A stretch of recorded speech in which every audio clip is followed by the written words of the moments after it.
water bottle cap. Thank you very much.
Ready?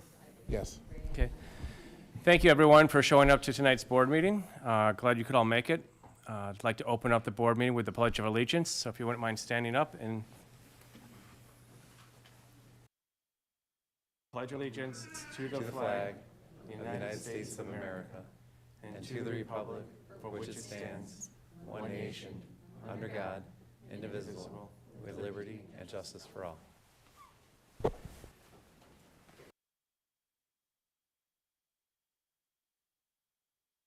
Next up is the approval of our agenda. Do we have any changes to the agenda? Just pull up the meeting approval, the minutes for the last time? Got that, Jean? Yes. Anything else? If not, I move to approve the agenda as amended. Second? Roll call? Motion by Schultz and second by Beals. Mr. DeMonte? Yes. Mrs. Blair? Yes. Mrs. Beals? Yes. Mr. Schultz? Yes. 4 yes, motion carries. Thank you. Next up, we have some recognitions. We do, and I'm going to go first. Ashley Turkington, where are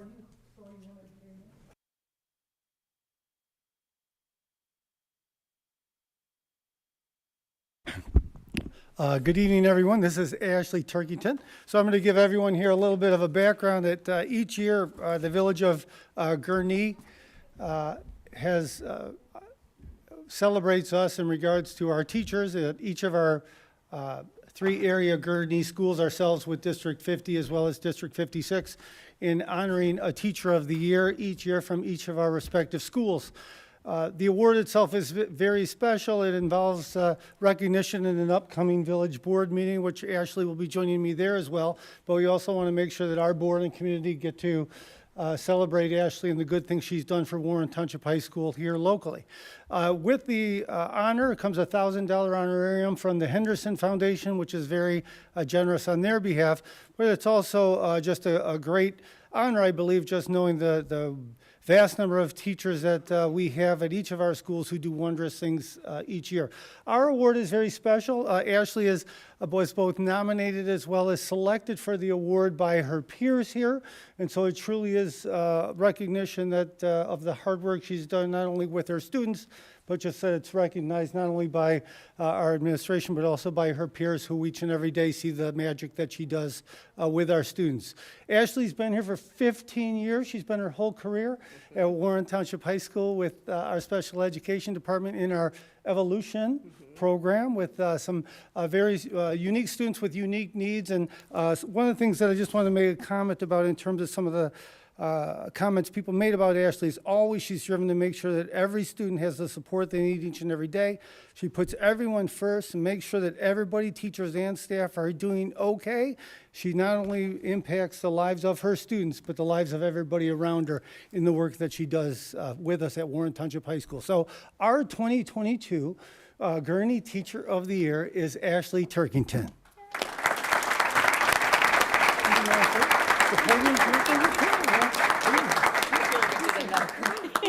No, thank you very much. It's beyond a pleasure to be here, especially since Warren is my home. And I work with tremendous people, and I'm extremely lucky day in and day out. So just keep smiling, keep plugging away. Thanks for the support always, everybody. So thanks so much. And Thank congrats you. to you guys. Thank you. Thank you so much.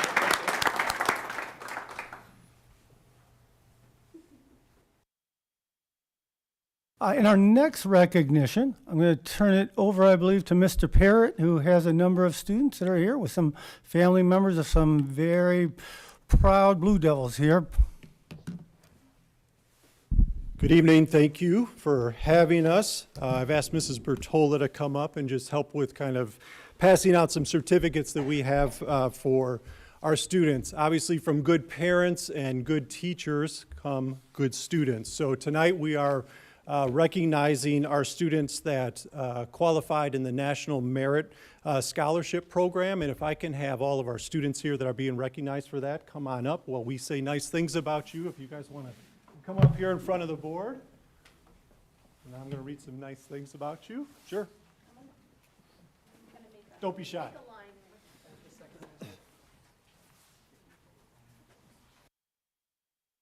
So this evening, we're here to, yes, and parents, if you want to get good pictures, please do. We're here this evening to recognize students in the National Merit Scholarship Recognition Program. The National Merit Scholarship Program is an academic competition which began in 1955 for recognition and scholarships. Each year, they recognize about 50,000 of the students that took the qualifying exam. High school students enter the National Merit Program by taking the preliminary SAT National Merit Scholarship Qualifying Test. These scholarships are considered to be important and prestigious awards. Each student who qualifies and even the students, who qualify and don't win can earn honor and recognition and are able to use that to their benefit when it comes to applying to college. National Merit Scholars are heavily recruited by universities, and some are even given preferential treatment in admissions, housing, and course selection. Many selective universities seek to increase the number of National Merit Scholars. They also receive attractive merit scholarships, and we would like to recognize students in 4 distinct categories this evening. They are the National Recognition Program Scholars, National Merit Commended Students, National Merit Semifinalists, and our National Merit Finalists. First, our National Recognition Program Scholars provide recognition for outstanding high school students who identify in one or more of the following areas: African American, Hispanic American or Latinx, Indigenous, or attend in a rural area or from a small town, which is not us. Each year, the National Recognition Program Scholar identifies students from the United States and U.S. territories that take the PSAT and NMSQT and score in the top 2.5% of test takers who identify in the stated categories. Warren is proud to recognize 3 students this year. The 3 students are David Lara, Haley Benoit, and Caitlin Salgado Alvarez. Congratulations.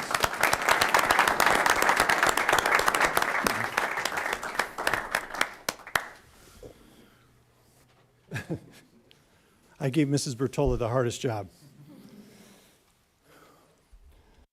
Students who scored in the approximate top 2% of all test takers in the nation are recognized as commended students in the National Merit Program out of approximately 1.5 million test takers.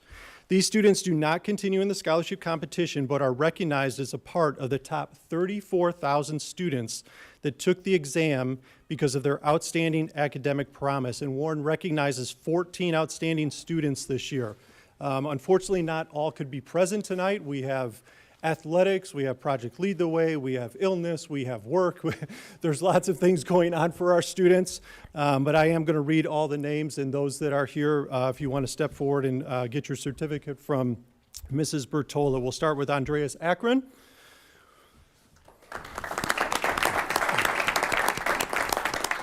Faza Reef. Jackson Cole. I don't think Jackson's here. Jaya Ganapathy, Rowan Iyer, Aaron Jersalid, I don't think Aaron's here at baseball, Vijay Yoshi, Veed, Mandy Osuji, Mandy's not here, Joyce Quee, Stacy, Cooper's not here, I know. Brooke Sturt. Brooke's here. Andrea Velez and David Zhang. David's not here. So congratulations to our commended students. So approximately 1.5 million students took the PSAT and NMSQT qualifying exam, and the National Merit semifinalists make up about 16,000 of the students that achieve this recognition by scoring in the top 1% in the nation. Warren is proud to recognize 3 students who achieve this honor. They are Duvral Bott, Duvral's here,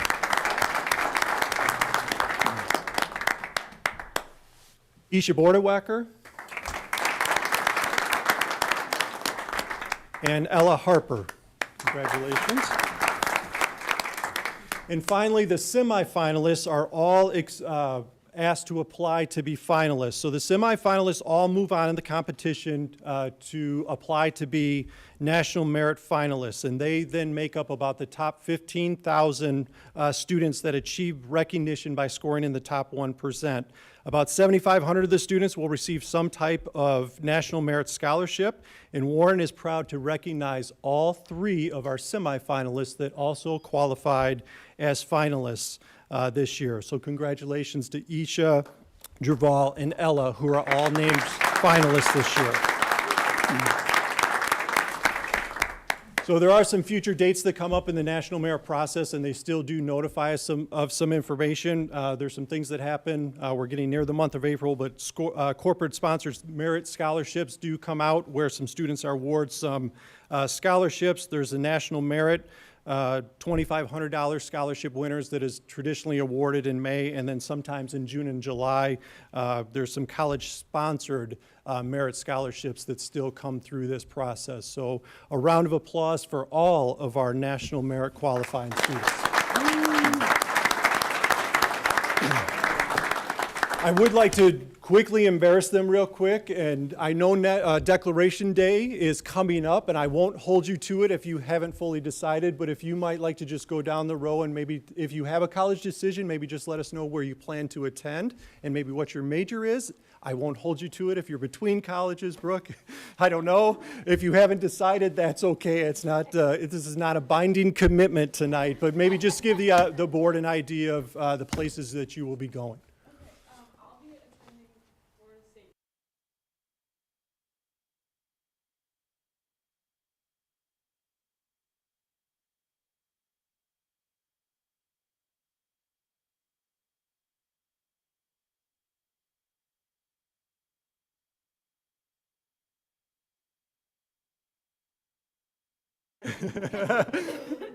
That's okay. You got 2 days. No, just kidding. VJ. I'll be attending the University of Arizona Honors College. It's okay. I'm going to be attending Northwestern and studying gender.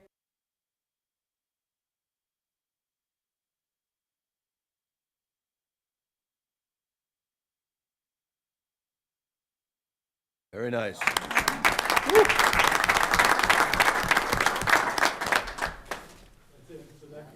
Part of the presentation, and I told them I would have an exit strategy for them if there was a time for them to leave in the meeting. Although I know this is exciting, this would be a time that you'd be able to exit. Congratulations to each of you. Thank you.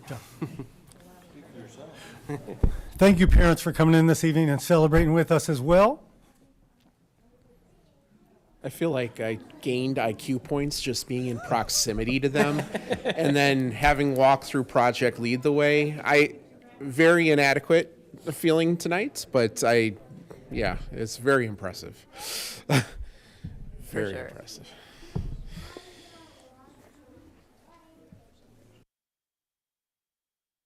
Okay, next up on the agenda is the reception of visitors. When I walked in, nobody had signed up, but I thought I saw somebody sign up. If you'd like to address the board, you're more than welcome to. Go ahead up there, you've got 3 minutes or so, and I got a feeling you know the guidelines. Yeah, I'm a fast speaker too, so I'll try and slow it down. No worries. Also, I'm really stinky on extemporaneous speaking, so I've got it written down. So my name is Karen Thorstensen. Hi, thank you for receiving me tonight. I never really think about that question. I guess I'm a 35-year resident of Gurnee. I'm a proud parent of 2 successful and well-rounded Warren graduates, and I'm a Village of Gurnee trustee. I'm happy to be here tonight, especially when I walk in and right by the art show, as well as to be here to celebrate all the exceptional students, as well as the tireless boosters. My children thankfully enjoyed an 8-period day, which gave them both Spanish and art, just to name a couple. And it's true that art talents may skip a generation. So I'm thrilled that both of them had very good upbringing and continue on with their artistic talents. I want to use that as an example to say how important it is that I believe that the community in a yes vote for the referendums continue to support art, as an example.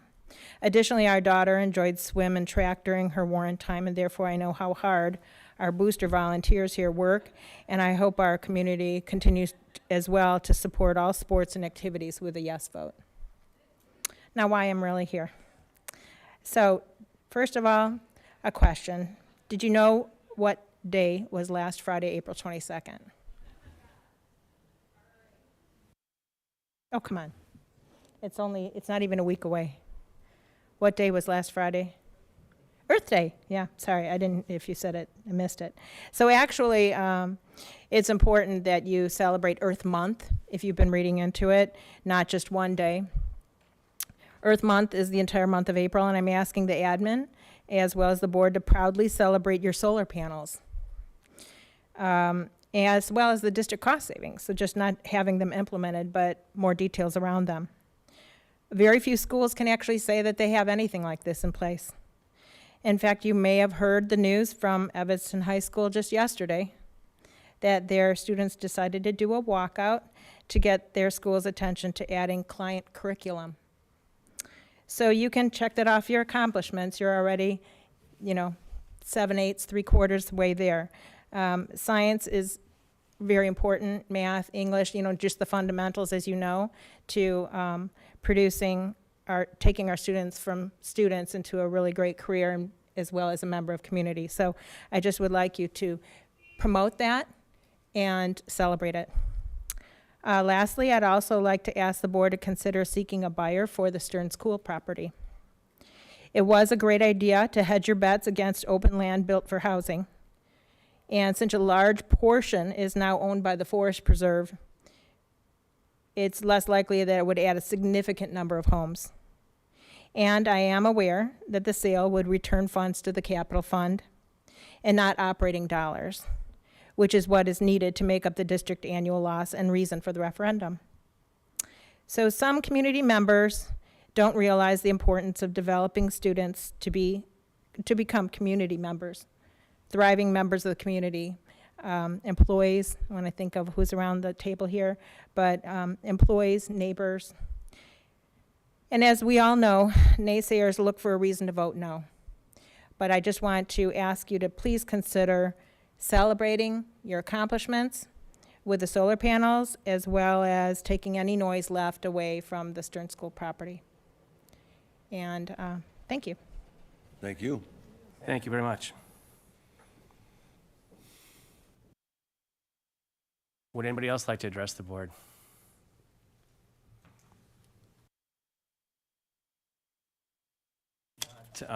Next up is the board discussion on visitors' comment. I don't know if any board members would like to make any comments or have any discussions.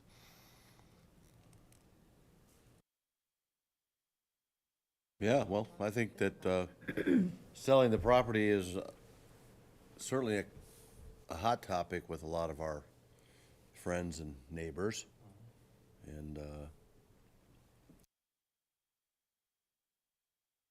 know that I'm still in favor of it. I'm certainly not in favor of it, but I don't know that it's not necessarily an idea to explore in more detail to further understand the process and discuss it in detail at the next meeting, so we can at least make sure we have a good idea of the process itself and how long it would take. And so maybe that's something we could put on the next agenda and publicize it and let people know we're at least considering it again. I know we've considered it, but since it keeps coming up and people keep talking about it, there's no harm in walking through it one more time before the election. I think it'd be a great idea, and even as Karen pointed out, it'd go into the capital budget. I think we could all think of some great capital improvements that we could use for those funds too. Yeah. When we look at all the repair work that needs to be done at the Old Plain campus. Locker room, roof, swimming pool.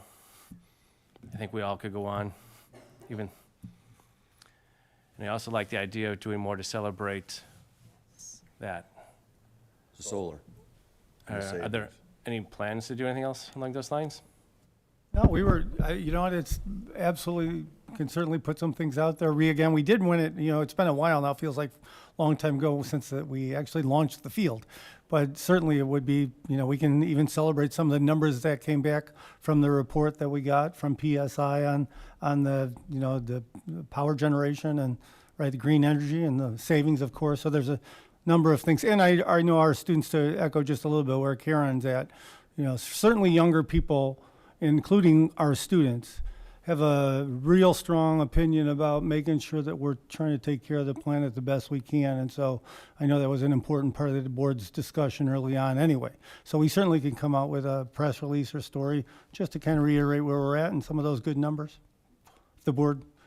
I think that'd be a great idea. And if there's anything else that we can throw in there that we're doing to become greener and to save energy along with the solar panels, that would be a great idea. Which we did. We invested in the boilers and all kinds of stuff. Right, lots of things that we mention Yep. in these meetings, but the rest of the community may not know. Okay. We will. Thank you. Anything else? Okay, if not, on to President's report. I just have a couple things to talk about. One is the open slots at Starbucks. So every Saturday from 8 to 9, we have someone from the administration and someone from the board at Starbucks to distribute information and answer questions about the upcoming referendum. I just want to thank everybody from the administration and the board that's volunteered so far, and remind people we only have 4 more slots to be filled. I think they're the last 2 slots in May and the last 2 slots that we're meeting there. So if you've got time in your busy schedules, it'd be great if you could get out there and volunteer one more time.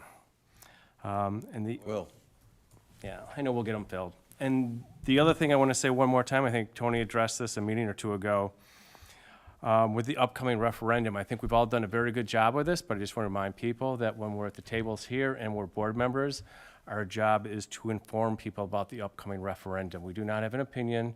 We can state facts and give no opinion. We're just here to inform. However, when we're not board members, make sure you're very clear. I'm here as a homeowner, as a citizen, whatever you want. You can say whatever you want and promote however you want. And I know many people at this table, including myself, have been very vocal with opinions outside of this table, which I think is fantastic. Let's just make sure we keep those lines really clear. I think sometimes community members don't fully appreciate that. How come as a board we don't come out in favor or against the referendum? It's because we can't. We're just here to give facts. So, Well, I think it's also important to note that when you're an elected official, as we all are, we represent everybody. Right. That all constituents, whether you're for or against it. And so I when we're at this table in our official capacity, it's everybody, and we may have personal opinions. We may have personal opinions about a lot of things, but when we're doing official business, it's very clean and clear.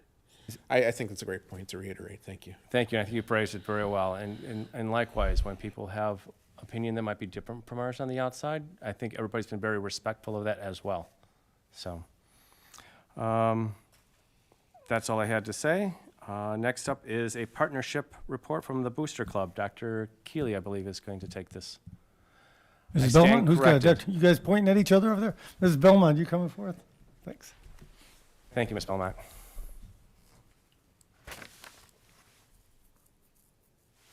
Good evening, everyone. Before I introduce the Booster Club president, I do want to take a moment to thank the Boosters for all they do for Warren athletes and coaches. The Boosters are a small yet mighty group. They put in many hours of their free time that directly benefits the athletes at WTHS.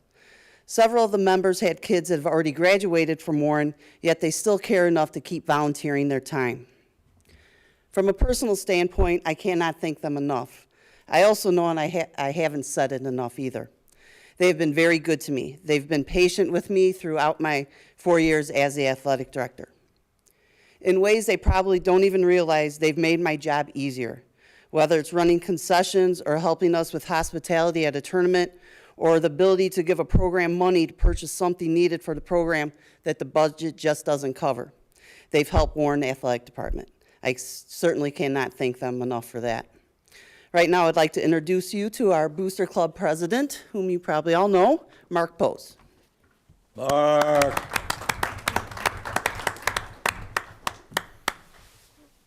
Flashbacks. That's what I'm having right now. Man. Becky, thank you very much for the kind words. It means a lot. Also want to thank the board for giving us an opportunity, or me an opportunity, to introduce our board members for the Booster Club and talk a little about what we do. So I'm going to first do the introductions, and I'm going to ask them to stand behind me after I introduce. The first two I want to introduce is Kim and Andy Dahlstream. They have been active in the Booster Club for 3 years. They have a son that's graduating in a month, and they have a daughter who's a 7th grader.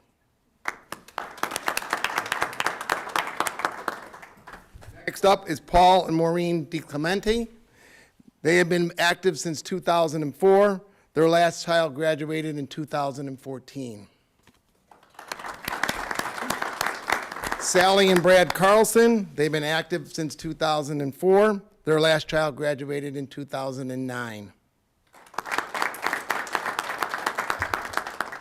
Last but not least, by any stretch of the imagination, the lifeline of our organization, Patty Volpert has been involved in the Booster Club since 1997. Her son graduated in 2000. She is the leader of our organization, and without her dedication and time commitment, we would not be what we are today, the Booster Club. We would have lost it a long time ago, even when I was sitting in Becky's seat. She has been absolutely amazing to what she has done. I'm pretty confident she probably spends as much time as the average teacher here working for our kids, our student athletes, and really all of our organizations. So, Patty Volpert. Woo!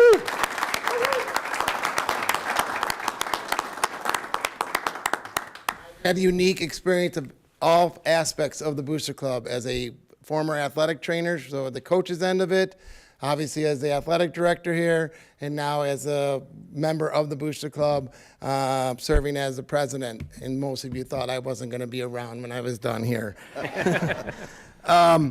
As Becky said, we are a small group.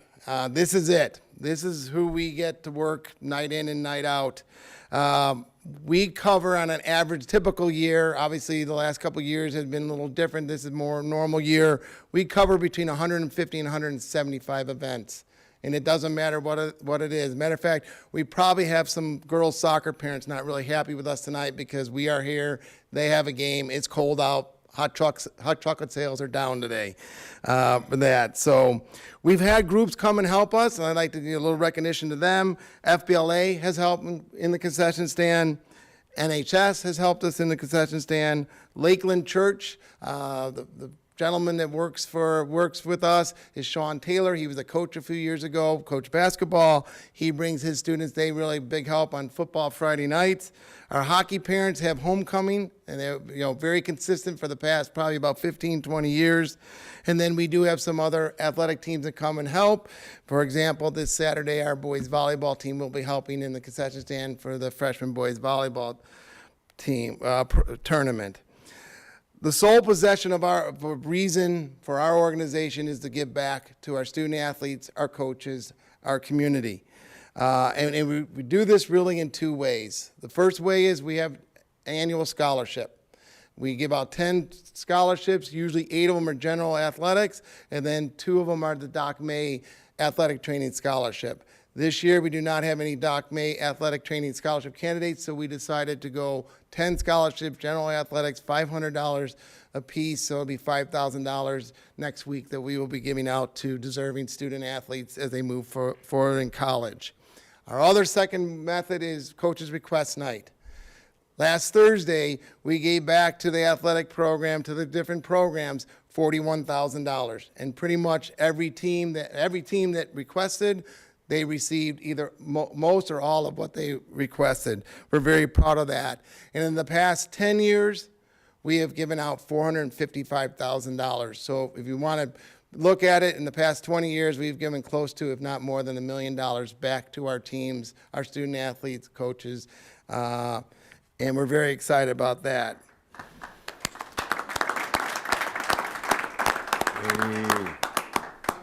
Booster Club, I want to thank you for tonight's recognition and for allowing us to be part of Warren. We all know this is a very special place, and because of people like Patty, Andy, Sally, Paul, Maureen, Kim, who are willing to work extra time, involved in other things, willing to spend time with other people's student athletes. It's a very, very special group, and I'm forever grateful to be part of it. And again, thank you for the opportunity. Thank you. Thank all of you. Yes. Yeah.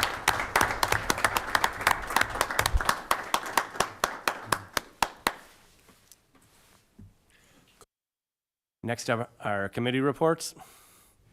The only thing that is on the, for the handbook committee were the minutes from the last meeting that weren't there because they weren't approved yet. So those minutes are on the board's review.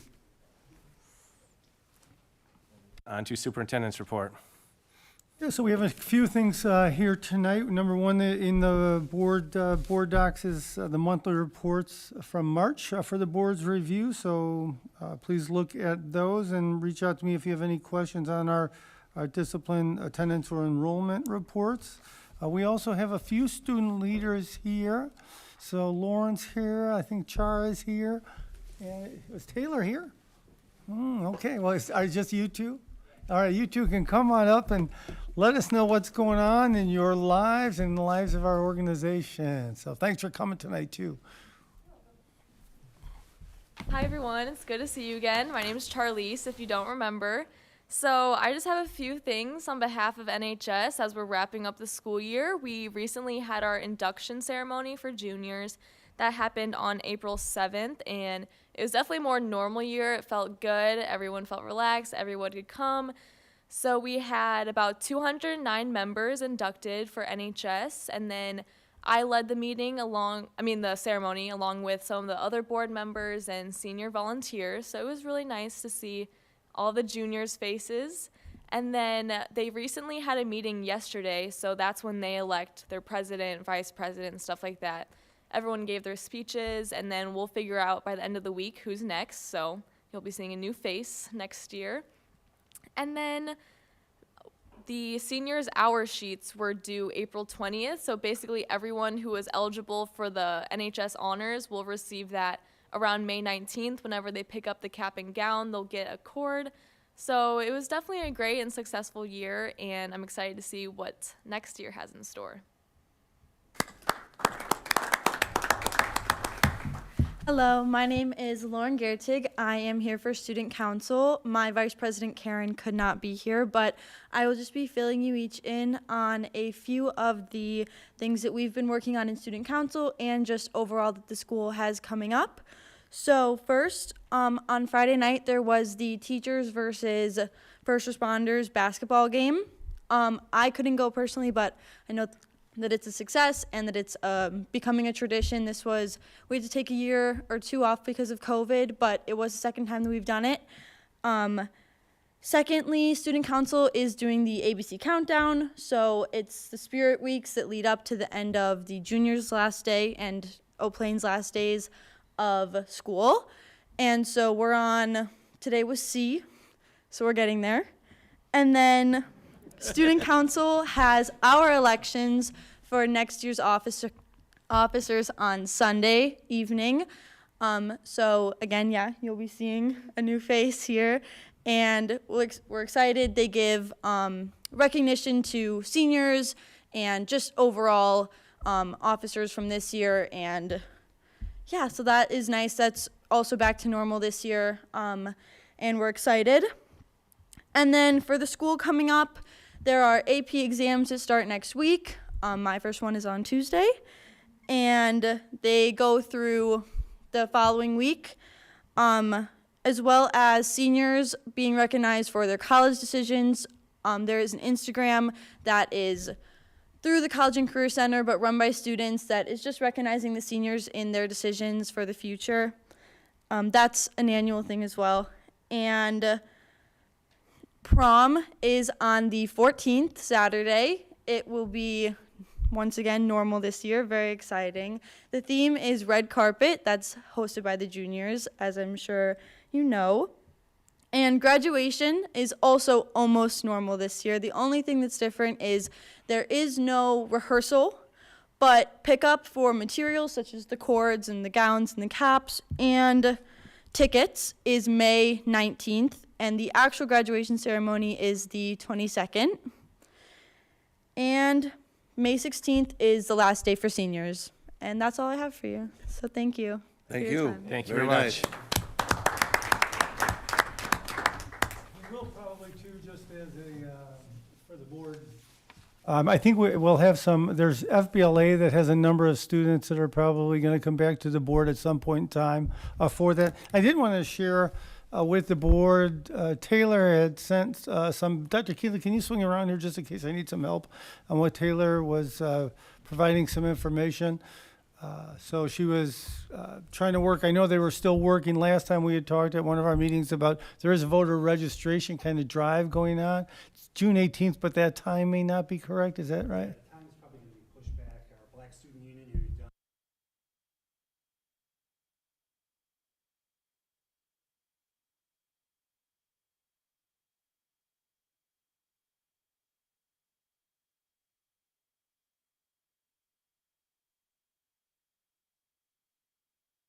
every year, and this group does a very nice job.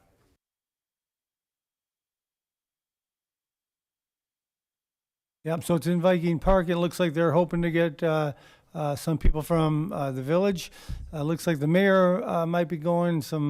They've brought some other speakers and entertainment, so it's looking to be a good event. And I know that Taylor wanted to share that with the board tonight, but I told her I would make sure I have her slides in case she could not be here. So that's what will happen at the event. It's going to be here really quick. Again, the effort is just to make sure people know how to register and choose to make sure they are ready to register and to make sure they vote as we try to make sure our students are ready to do that when they leave here. So Dr. Keeley helps us with that internally, and our social studies department trying to make sure our students are aware of that. Any questions on that information from Taylor?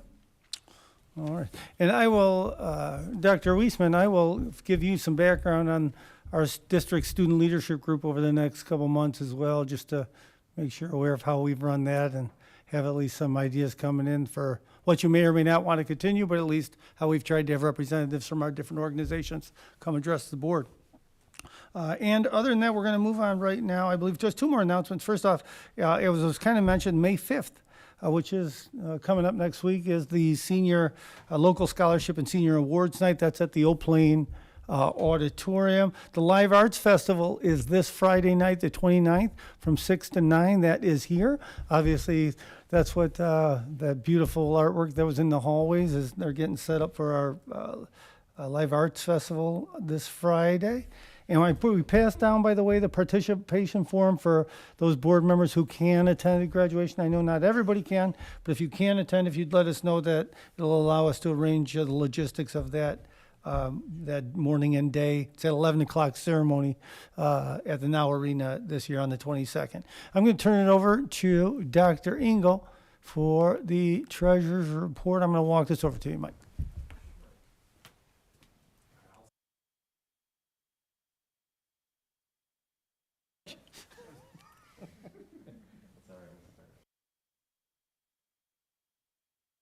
I actually have to go back. Here we go. Okay, so the fund balance breakdown. As of March 31st, right now, fund balance is at $29.9 million. Take out debt service of 1.1, brings us down to 28.8. Take out capital projects from there, about $200,000 is at 28.6. Working cash bonds, the restricted part of the working cash is 10 million, bringing us down to 18.6 million dollars available. So we are actually at 25.8% of our annual revenue. ISB recommends at least 25, and for the next 2 months we will be under 25. For comparisons, this is going back 12 years. We had just over $57 million. You took out debt service of $4 million for that time, brings us down to 53.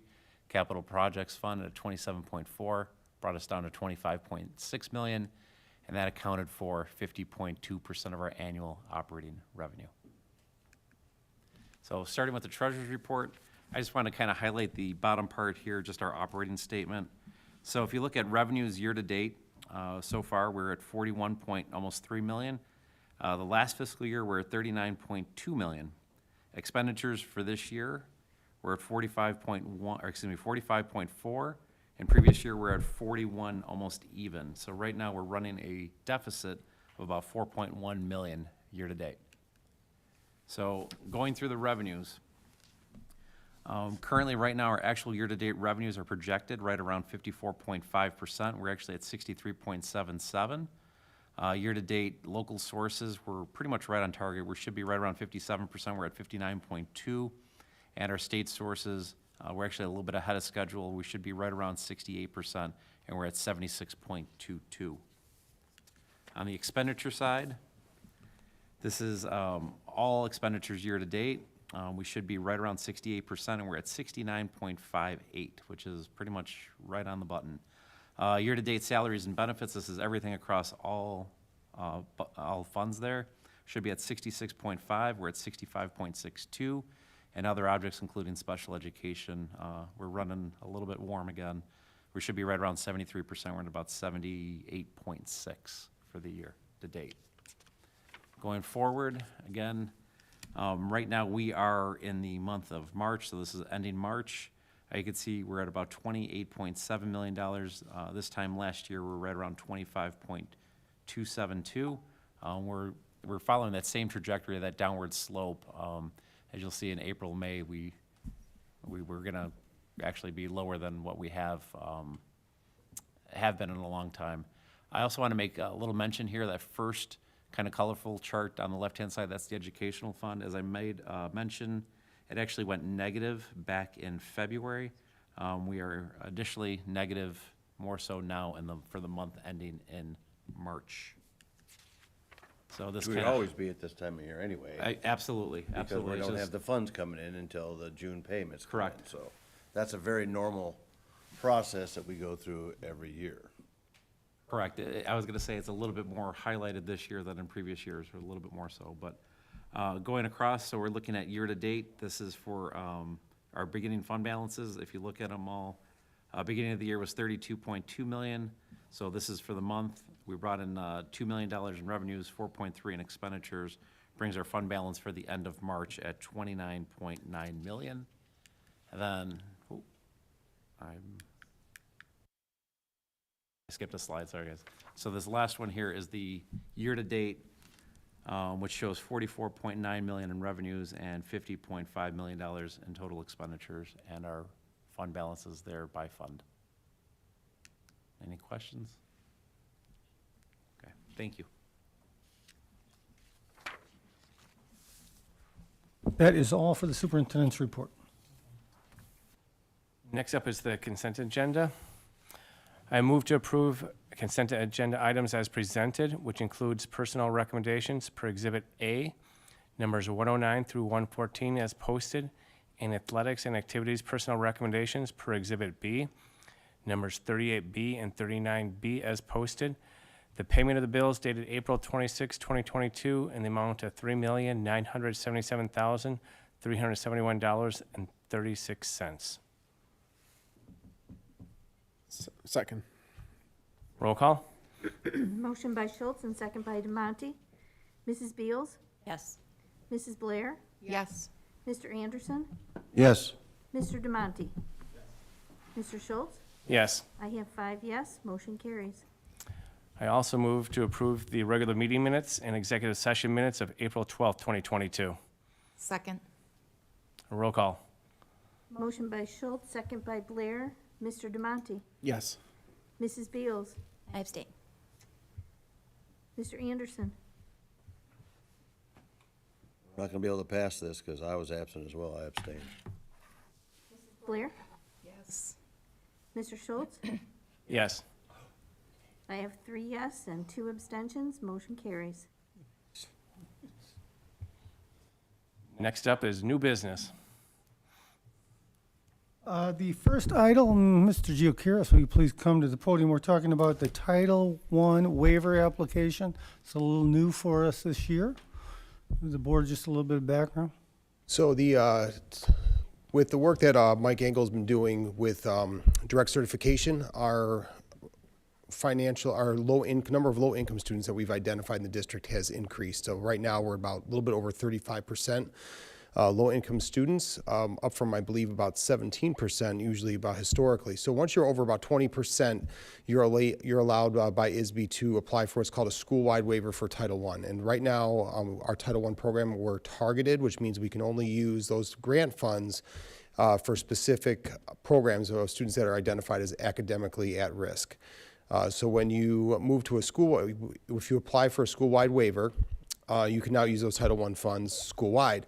So we can move beyond just our SWS program and some of our academic at-risk programs and be able to apply those funds universally throughout the school and support some of our other initiatives around attendance, some social emotional wellness, some of the things that we've bought for Title I programs. If we want to, now we'd be able to repurpose those into other classrooms and other areas, whereas right now, say if we bought some computers for a Title I program and then that program changed, we would not be able to utilize those computers in another classroom space. So there's a lot of benefit for the Title I school-wide and how we'd be able to utilize those funds to serve all of our students' needs. The important thing that to note is it does not mean we get more money through Title I. It changes how we utilize Title I funding. So last week, the state released our anticipated initial allotment, and it's pretty similar to what it's been in years past. So right around, we're expecting about $300,000 to start for our Title I funding next year before the rollover comes in. So we, in board docs is a draft of our Title I waiver application for the state with board approval. Dr. Engel and myself will file that, and then we'll see if we gain approval to apply for a school-wide Title I program for the 22-23 school year. Thank you. Can I ask a question on this? Sure.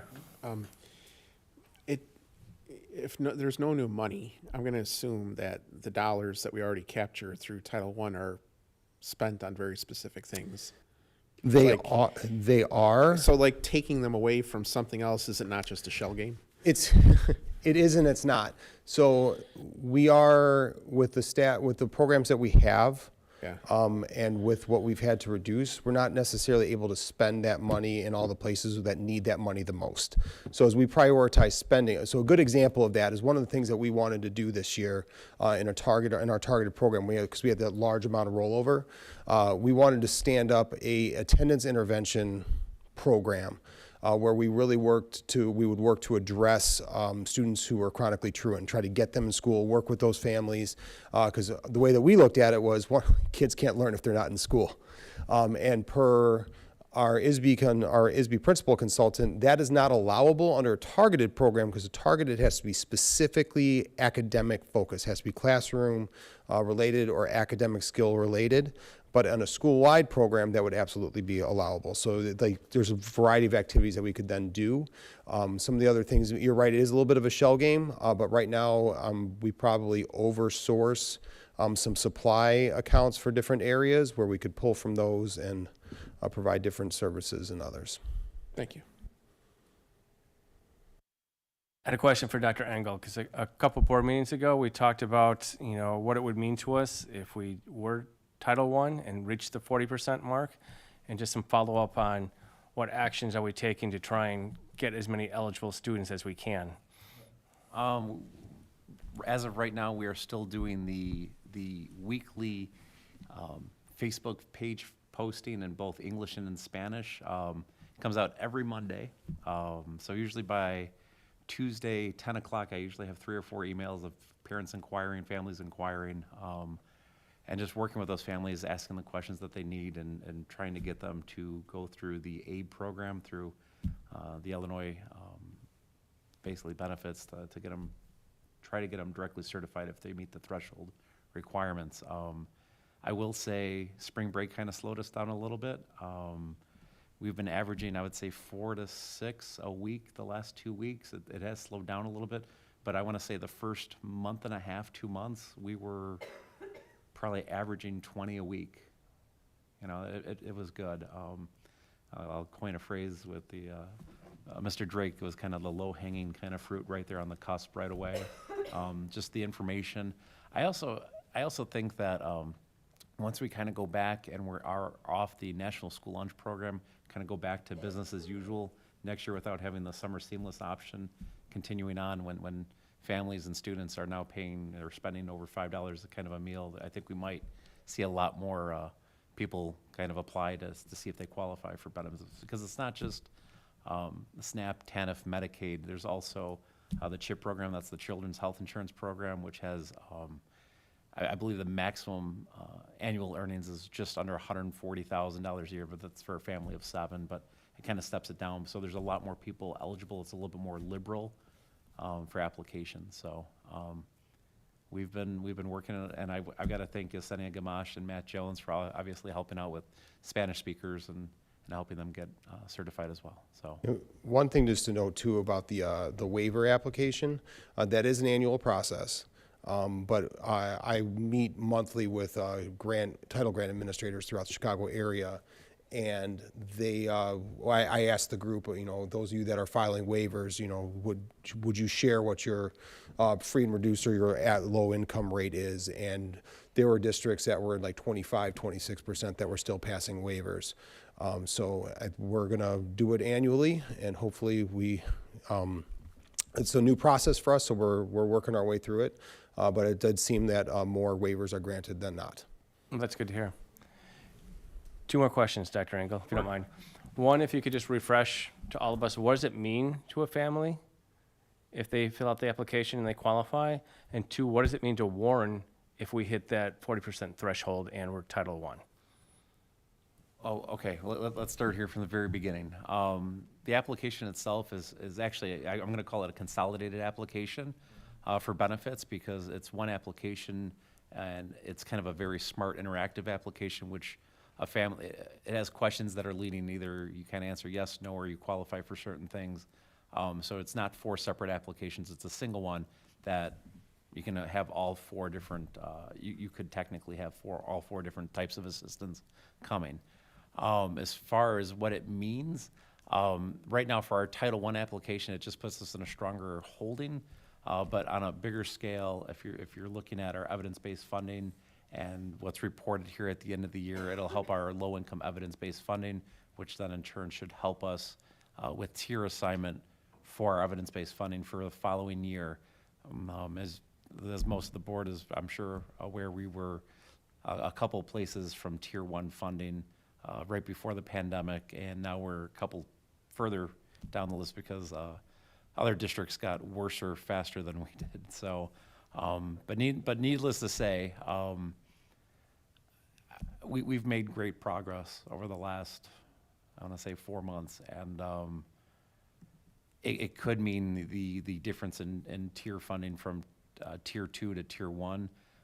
For next year, the state has allocated $350 million in new money being funded to help those either in Tier 1 or about to become Tier 1, and additional funding for the evidence-based funding.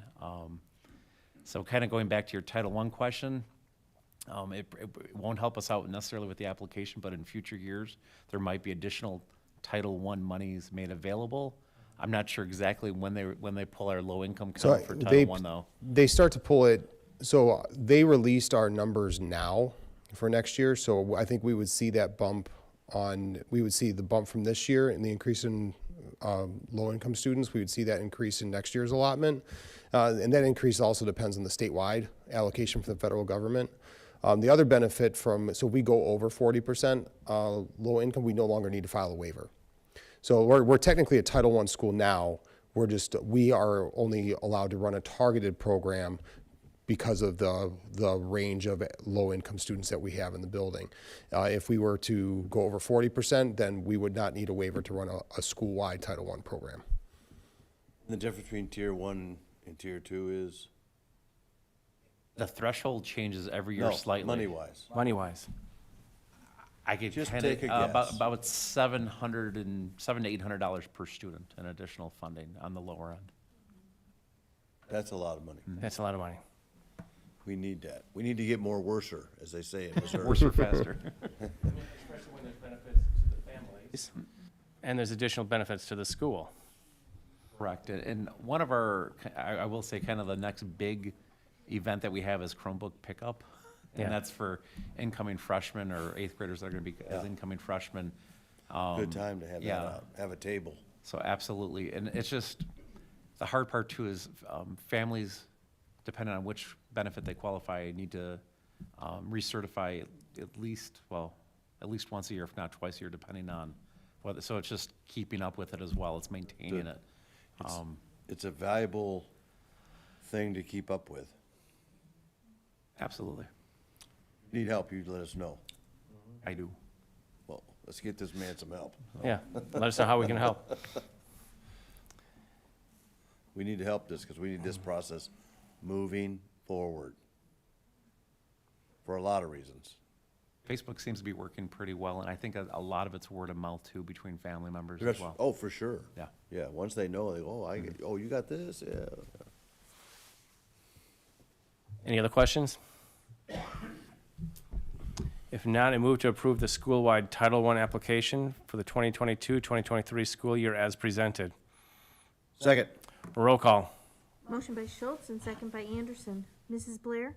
Yes. Mrs. Beals? Yes. Mr. Demonte? Yes. Mr. Anderson? Yes. Mr. Schultz? Yes. 5 yes, motion carries. Next item is summer workers. Gio? So in front of you is a proposal for summer workers for the Educational Technology Department for this upcoming summer. Included in that is also one position for an adult to staff the summer school Chromebook support. That position is vital because we do have a large number of students utilizing Chromebooks with our Edgenuity program and our health program over the summer. So that person helps make sure things are working properly, helps with Chromebook distribution, pickup, whatever is needed to make sure that kids have all the resources they need for classes. Additionally, the other student workers support our technology department, and it is a very busy time of year for our department as they are trying to take advantage of every minute where the buildings are lightly occupied. We always have lots of projects, refreshing labs, setting up new computers, moving things around as we have construction projects every year. And their help is vital to making sure that our buildings are ready technologically for the fall when everybody returns. Questions? I move to approve the 2022 summer workers for the Technology Department as presented. Second. Roll call. Motion by Schultz, second by Blair. Mr. Anderson? Yes. Mr. Demonte? Yes. Mrs. Beals? Yes. Mrs. Blair? Yes. Mr. Schultz? Yes. 5 yes, motion carries. Thanks, approved. Bus lease, Mike? Yeah, right in front of you, we have the approval of the consolidated bus lease for effective July 1st, 2022. To give a little bit of background here, back on December 21st, the Board of Education approved a 5-year lease agreement for 33 2022 77 passenger buses. At that meeting, we didn't have the lease documents from Santander Bank. However, we have the new lease documents here in front of us that includes the following. Here's the little slight change. The 5-year lease agreement for the 3377 passenger buses, instead of them being 2022 buses, they're actually 2023 buses due to the production dates of those buses. A 2-year lease extension for 15 Chevy SC 32 passenger buses, 9 2019 Chevy SC 21+1 passenger buses, and 4 2019 SC 14 buses. And we also have a 1-year lease extension for 4 2019 IC 77 passenger D buses, those are the luggage buses, and the 1 large 2019 66+1 passenger wheelchair accessible buses. Basically, instead of having 2 leases or multiple leases, it's a consolidated 1 lease document that includes all of them in there, and the payment schedule is down there below. Any questions for the consolidated bus lease for the next year? Absolutely. I have a question. How does your potential plan for the Toyota Sienna entry-level drivers impact signing a 5-year lease? Do the two conflict? No, on the 77 passenger I'm sorry, the 2-year lease. The 2-year leases, we're actually giving back about 8 school buses. The smaller buses. Yeah. Yeah, we're not renewing our entire fleet there. So Okay. we are giving back In anticipation of correct. growing the entry-level Yeah. driver.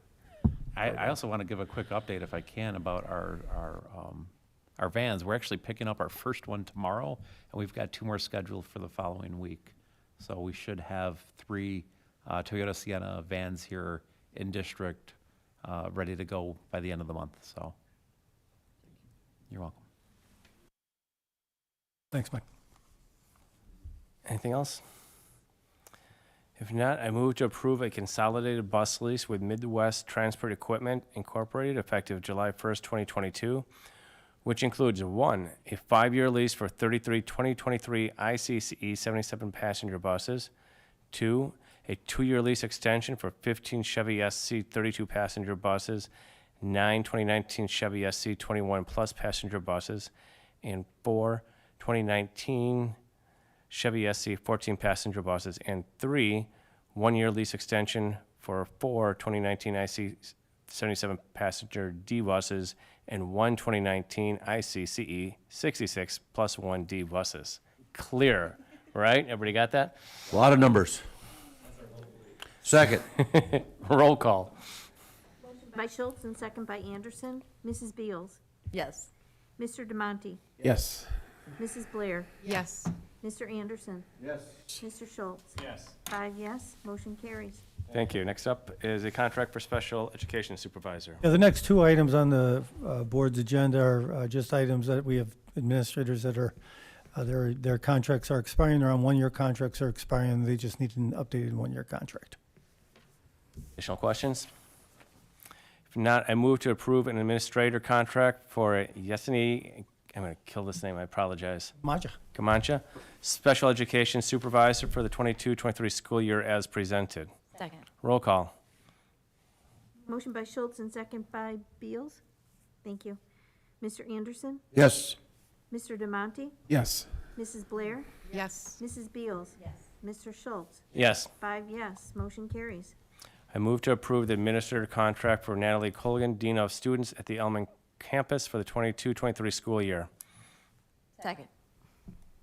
Roll call. Motion by Schultz and second by Beals. Mr. Anderson? Yes. Mr. Demonte? Yes. Mrs. Blair? Yes.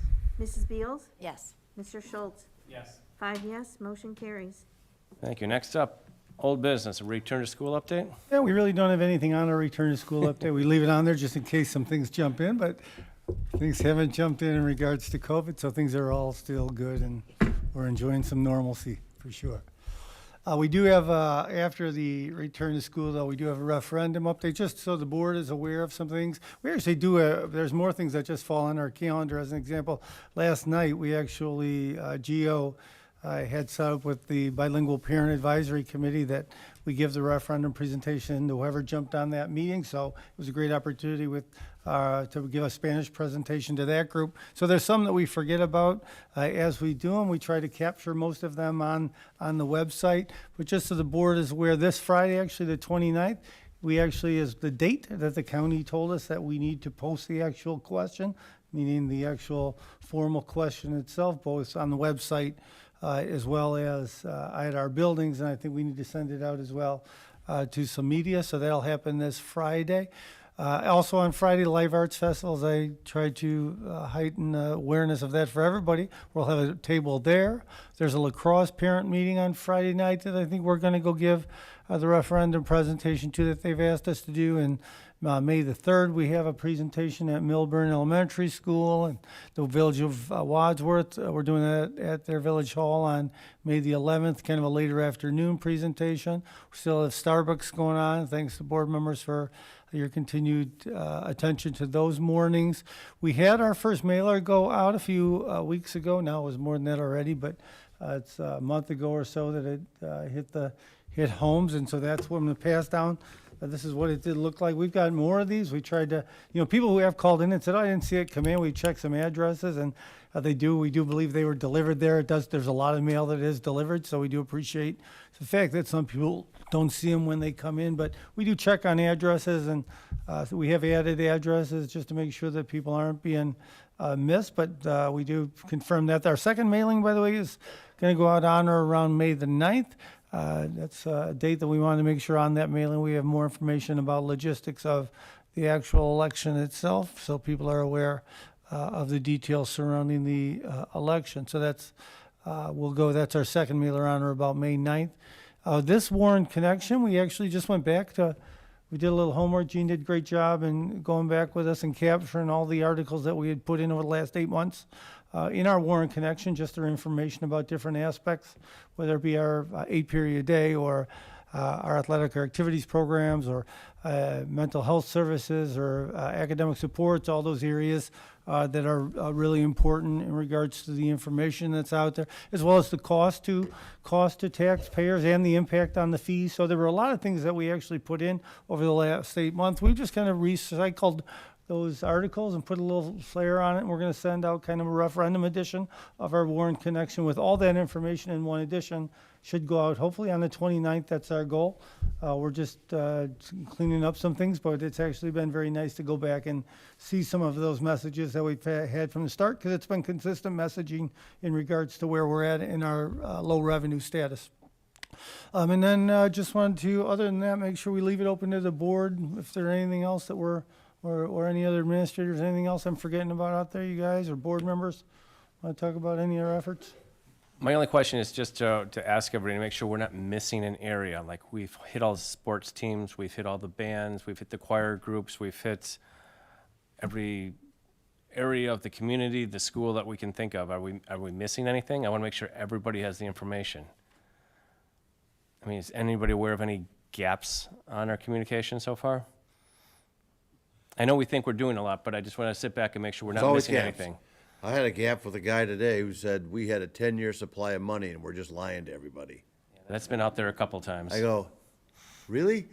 And so I responded to him, and he said, I just said, well, that's just not true, sir. And I gave him a few details, just information, of course. And he came back and said, I guess you'll just believe whatever the government tells you at any time. I go, well, I am the government. I said, I'm on the school board. And he didn't say anything after that so far, so we'll see. But that's, some people just don't want to know. So just to clarify, we don't have 10 years of funds? Well, no. Okay. Unless you got 500 million in your pocket you've been lying about. I don't know. Okay. We also have, in case, just please direct people to the website. There's videos on there of our presentations. There's the actual PDF copy of that flyer. We put it on the website. So as much as possible, try to make sure you just encourage people to go there. And if they really can't find something, please don't have them hesitate to reach out to me. Thank you. Next up is our second reception of visitors. It's thinned out a bit since when we started, but if there's anybody who'd like to address the board, you're more than welcome to.